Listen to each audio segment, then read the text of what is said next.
حضرات سے معلوم ہوا ہے کہ ایک سورہ فاتحہ سے مولوی راحت علی صاحب مرزا مرحوم اور حیدر حسین صاحب مرزا مرحوم، فاروق علی مرزا مرحوم اور مظہر بھائی کے خاندان کے اللہ مرحومین کی ارواح کے لیے اتصال ہوا۔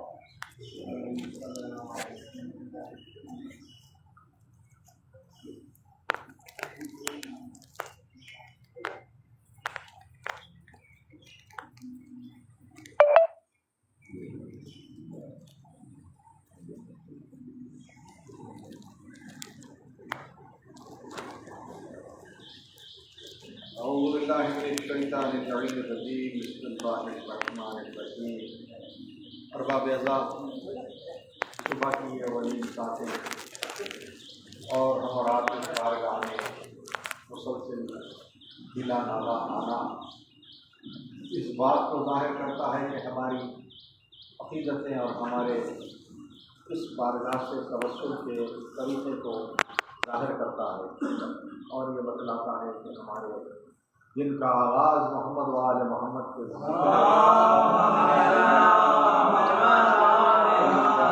عظیم کے ذریعے سے ہمارا دین کا آغاز ہوتا ہے، اور انسان جب اس دنیا میں آیا ہے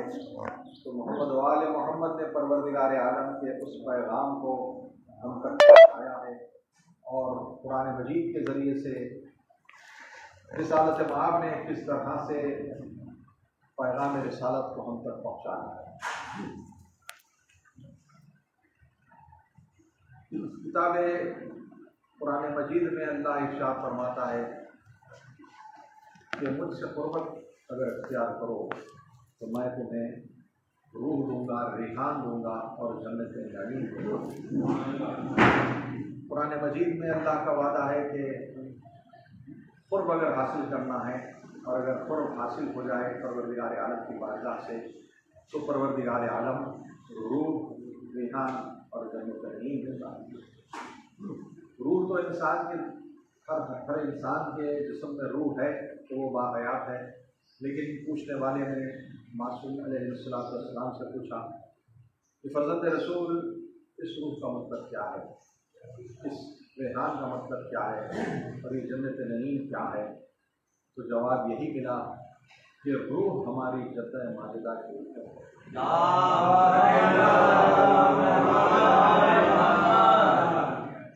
ریحان سے مراد حسنین علیہ السلام ہے اور نعیم سے مراد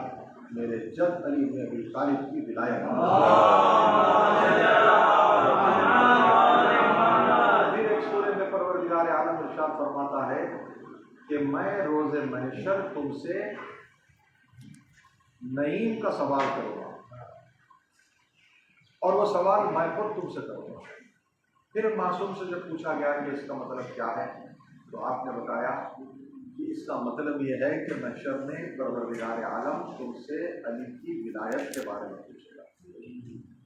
تو جنت نعیم جو بتلائی گئی ہے وہ علی کی ولایت پر جنہوں نے ایمان لایا ان کی جنت ہے۔ ویسے جنت ماوا ہے، جنت عدن ہے، جنت مولا ہے اور جنت خلد ہے، یہ سب جنت 5 قسم کی ہیں، لیکن جنت نعیم ان سب سے افضل ہے اور وہ علی کی ولایت کے لیے علی والوں کی جنت ہے۔ یہ انسان جب عبادت کرتا ہے تو ہر نفس پروردگار عالم کی بارگاہ میں عبادت اگر کرتا ہے تو کہیں نہ کہیں اس کے ذہن میں جنت کا ارادہ ہوتا ہے۔ جو عبادات انجام دیے جاتے ہیں تو اس کا مقصد یہی ہوتا ہے کہ اس سے حاصل کیا ہو جائے، اللہ کی طرف سے اللہ اسے جنت عطا کرے۔ لیکن واحد فرقہ اہل تشیع کا یہ ہے کہ ہمیں درس ملتا ہے کربلا سے کہ جنت کہاں ہے، اس لیے کہ کوئی عبادت اگر کرتا ہے تو جنت کی لالچ میں کرتا ہے، لیکن اگر دیکھیں تو اہل تشیع حضرات جب کبھی مجلس اعضاء میں رہتے ہیں تو جنت کی لالچ میں نہیں آتے، حلقہ ماتم میں ہوتے ہیں تو جنت کی لالچ نہیں ہوتی۔ کیا بات ہے صاحب، یہ کس وجہ سے آتے ہیں اس کی دلیل ہمیں عاشور کے روز شب عاشور میدان کربلا سے ملی ہی، جب حسین نے کہا سبحان اللہ سبحان اللہ سبحان اللہ سبحان اللہ،